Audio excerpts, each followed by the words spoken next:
South Australia is now under a climate emergency declaration after a motion passed both houses of Parliament on Tuesday.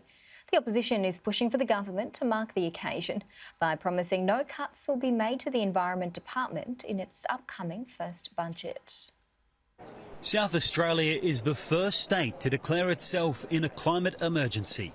Unlike the state's COVID emergency declaration, which gave the government a raft of new powers, the climate emergency motion passed in Parliament does not give the government more authority.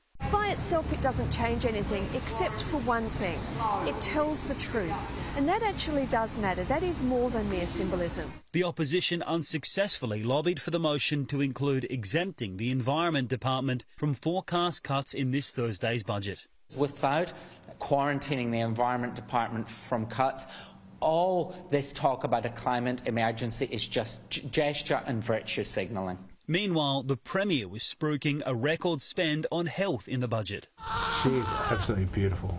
While warning his government will need to rein in spending in other departments. Anytime you hear the words South Australian Liberal Party, the first thing that should be popping into your mind is dramatically more debt, whereas in Labor we are committed to fiscal and prudent budget management. The South Australian Treasurer has come to the realisation that there's not a money tree out the back of Treasury. But the state's Treasurer admits he is yet to chase his new federal counterpart, Jim Chalmers, for a fairer share of GST funding. Joel Phillips, Sky News, Adelaide.